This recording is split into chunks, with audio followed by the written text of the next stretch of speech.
ದಿನಾಂಕ 4/12/2024 ರಾತ್ರಿ 7:45 8 ಗಂಟೆ ಸುಮಾರಿಗೆ ಒಂದು ಕೊಲೆ ಪ್ರಕರಣ ದಾಖಲಾಗಿದೆ. ಆ ಕೊಲೆ ಪ್ರಕರಣದಲ್ಲಿ ಸತ್ತ ವ್ಯಕ್ತಿಯ ಹೆಸರು ಸುನೀಲ್ ಅಂತ, 31 ವರ್ಷ. ಇವರು ಕೆಸರನಹಳ್ಳಿ ಗ್ರಾಮದವರು. ಇವರು ಗಾರೆ ಕೆಲಸ ಮಾಡ್ಕೊಂಡಿರ್ತಾರೆ.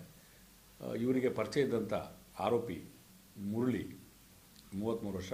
ಇವರು ಸಹಿತ ಕೆರೆಕೋಡಿ ವಾಸಿ, ಬಂಗಾರಪೇಟೆ ನಗರ.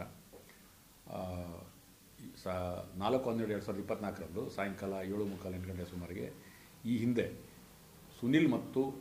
ಮೃತ ಸುನೀಲ್ ಮತ್ತು ಆರೋಪಿ ಮುರಳಿ ಅವರ ನಡುವೆ ಇದ್ದ ಹಣಕಾಸಿನ ವ್ಯವಹಾರದ ವ್ಯತ್ಯಾಸಗಳ ಹಿನ್ನೆಲೆಯಲ್ಲಿ ಹಳೆಯ ದ್ವೇಷವನ್ನು ಇಟ್ಕೊಂಡು ತಮ್ಮ ಜೊತೆಗಿದ್ದಂಥ ಒಂದು ಮಚ್ಚಿನಿಂದ ಏಕಾಏಕಿ ಆತನ ಮೇಲೆ, ಅಂದರೆ ಮುರಳಿಯವರ ಹೋಟೆಲ್ ಹತ್ರ ಮೃತ ಸುನೀಲ್ ಬಂದಾಗ ಆತನ ಮೇಲೆ ಮಚ್ಚಿನಿಂದ ಹಲ್ಲೆ ಮಾಡಿ, ಆ ಹಲ್ಲೆಯಿಂದ ಆತ ಸ್ಥಳದಲ್ಲಿ ಮೃತಪಟ್ಟಿರುವುದಾಗಿ ತಿಳಿದುಬಂದ ಕಾರಣ ಕೊಲೆ ಪ್ರಕರಣ ದಾಖಲಿಸಿ ಆರೋಪಿ ಮುರಳಿಯನ್ನು ಬಂಧಿಸಿ ಕಾನೂನು ಕ್ರಮ ವಹಿಸಲಾಗಿದೆ. ಕಳೆದ 1.5 ವರ್ಷದ ಹಿಂದೆ ಆರೋಪಿ ಮುರಳಿ ಮತ್ತು ಮೃತ ಸುನೀಲ್ ಅವರು ಒಂದು ಹಣಕಾಸಿನ ವ್ಯವಹಾರವನ್ನು ಮಂಜು ಅನ್ನೋರ ಜೊತೆಗೆ ಮಾಡಿರ್ತಾರೆ ಅಂತ ಗೊತ್ತಾಗಿದೆ. ಬಟ್ ಅದ್ರ ಬಗ್ಗೆ ಇನ್ನೂ ಹೆಚ್ಚಿನ ಮಾಹಿತಿ ತೊಗೋಬೇಕು ನಾವು. ಆರೋಪಿ ಮುರಳಿಗೆ ಅವರಿಗೆ ಸೇರಿದಂಥ ಕೆಲವೊಂದು ಹಣವನ್ನು ಅವರು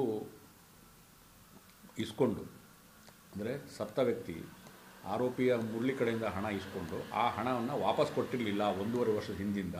ಆ ಹಿನ್ನೆಲೆಯಲ್ಲಿ ಪದೇ ಪದೇ ಈ ಹಣವನ್ನು ಆರೋಪಿ ಮೃತನಿಗೆ ಕೇಳಿದಾಗ ಈ ಹಿನ್ನೆಲೆಯಲ್ಲಿ ಏನೋ ಇಬ್ಬರ ನಡುವೆ ಒಂದು ವೈಮನಸ್ಸು ಉಂಟಾಗಿ ಜಗಳ ಆಗಿದೆ ಅನ್ನೋದನ್ನು ಮೇಲ್ನೋಟಕ್ಕೆ ಕಂಡು ಬರ್ತಾ ಇದೆ. ಈ ಹಿನ್ನೆಲೆಯಲ್ಲಿ ಈ ಹಣಕಾಸಿನ ವ್ಯವಹಾರದಲ್ಲಿ ಯಾರ್ಯಾರು ಸಾಕ್ಷಿಗಳಾಗಿದ್ದರು, ಭಾಗಿಯಾಗಿದ್ದರು ಅನ್ನೋದನ್ನು ಹೆಚ್ಚಿನ ತನಿಖೆ ಮಾಡಿ ನಾವು ಸಾಕ್ಷಿ ಸಂಗ್ರಹಿಸ್ತೀವಿ. ಇದೊಂದು 70,000 ರಿಂದ 80,000 ರೂಪಾಯಿ ಇಬ್ಬರ ನಡುವೆ ಹಣದ ವ್ಯವಹಾರ ಇತ್ತು ಅಂತ ಮೇಲ್ನೋಟದ ತನಿಖೆಯಿಂದ ತಿಳಿದು ಬಂದಿದೆ.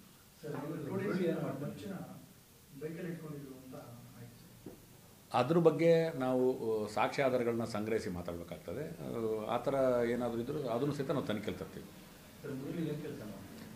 ಈಗ ಅವ್ರದ್ದು ಒಂದು ಅಲ್ಲೇ ಬಸ್ ಸ್ಟ್ಯಾಂಡ್ ಹತ್ರ ಒಂದು ಅವ್ರದ್ದು ದುರ್ಗಾ ಹೋಟೆಲ್ ಅಂತ ಇದೆಯಲ್ಲ, ಹೋಟೆಲ್ ಅವ್ರದ್ದೇ, ಅವರ ಅಣ್ಣಂದು.